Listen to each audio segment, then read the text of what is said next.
پر کون ہے اللہ کے ارادے؟ امام جعفر صادق سینے پہ ہاتھ مار کے کہتے ہیں نحن واللہ ارادت اللہ، ہم ہی اللہ کے ارادے ہیں، ہم ہی اللہ کی مشیت۔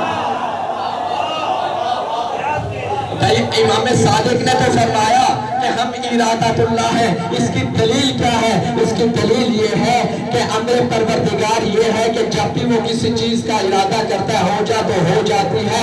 اب جو ارادت اللہ ہو، اللہ کا ارادہ ہو، وہ بھی اس صفت کا مالک ہو۔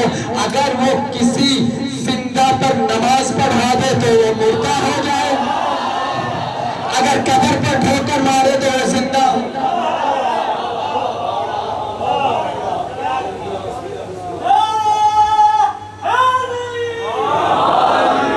صلوات پڑھے محمد والے۔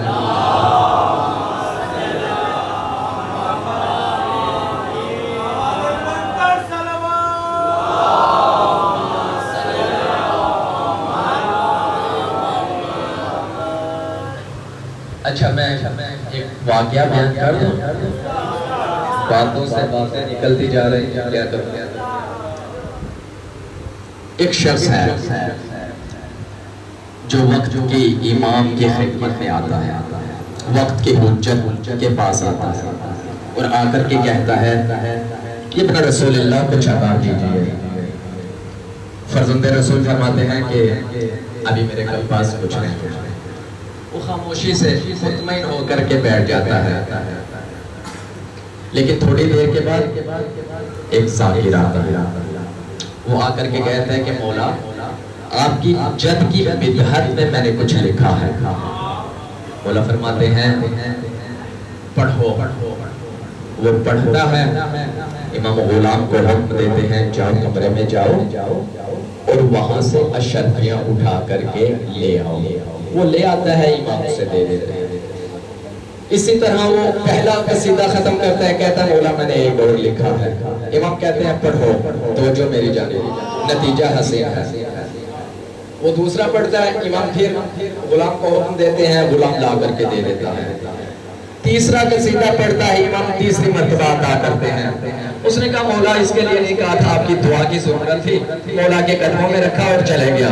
لیکن جو پہلے آیا ہوا تھا اور کہہ رہا تھا مولا کچھ عطا کریے، اور مولا نے کہا تھا میرے پاس کچھ نہیں ہے، اب اس کو بھی سمجھانا امام کی ذمہ داری تھی۔ اس کے بھی دل میں آنا شروع ہو گیا کہ امام نے مجھے تو کہا کہ کچھ نہیں، اسے 3 اشرفیوں کی تھیلیاں دے دی۔ اب جیسے ہی امام نے اس کے دل کی یہ آواز سنی اور امام اس کے ہاتھ کو تھاما اور غلام کو بھی آواز دی، غلام کو لے کر کے وہاں آئے کہ جہاں سے اس نے اشرفیاں اٹھائی تھی۔ امام نے کہا کہاں سے اٹھائی تھی؟ کہا یہاں سے اٹھائی تھی۔ مولا نے کہا کہاں رکھی؟ کہا مولا یہی تو میں رکھ کے گیا تھا لیکن اب نہیں ہے۔ توجہ فرمائیے گا، مولا ابھی میں نے یہاں رکھی ہے لیکن نہیں ہے۔ مولا نے اس شخص کی طرف اشارہ کر کے کہا سمجھو اور یاد کر کے جاؤ، جب تم ہمارے پاس آئے تھے اور کچھ مانگا تھا ہم نے کہا تھا نہیں ہے تو نہیں تھا۔ جب ہم نے غلام کو بھیجا اور کہا وہاں سے جا کر کے اٹھا دو، اگر وہاں نہ بھی ہوتی تو ان کو وجود میں آنا پڑنا تھا، کیونکہ یہ اول الامر نے کہا۔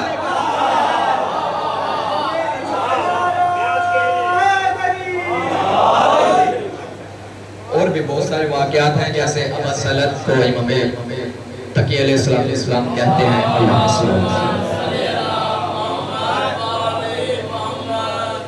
امام تقی علیہ السلام فرماتے ہیں کہ نیچے سے پانی اور ایک درخت ہے اور دشت ہے، تو وہ کہتا ہے مولا نہیں ہے، میں خود دیکھ کر کے ابھی آیا ہوں یہاں سے۔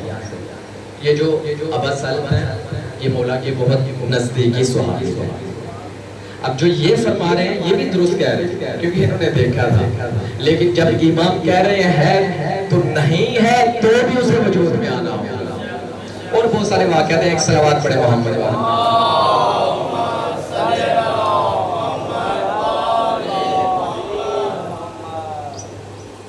لہذا ایمان کا تعلق روح سے ہے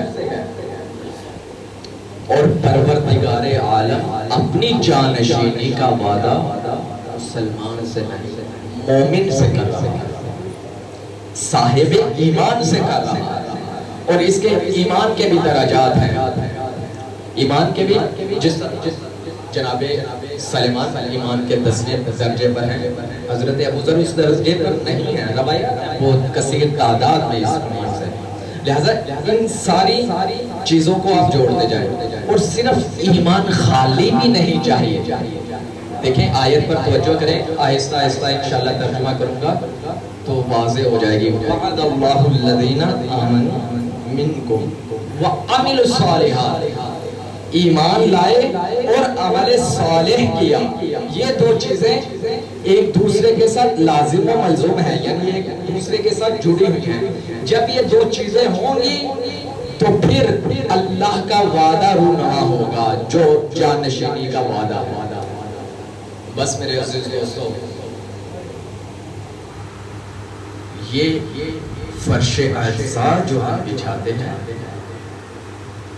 یہ اسی جانشینی کے لیے راہیں ہموار کرے گی اس وقت کے ایمان کا۔ اس لیے سے ائمہ نے تاکید کی ہے اس پر، یعنی عزاداری کوئی ایسے کھیل تماشا کے آئے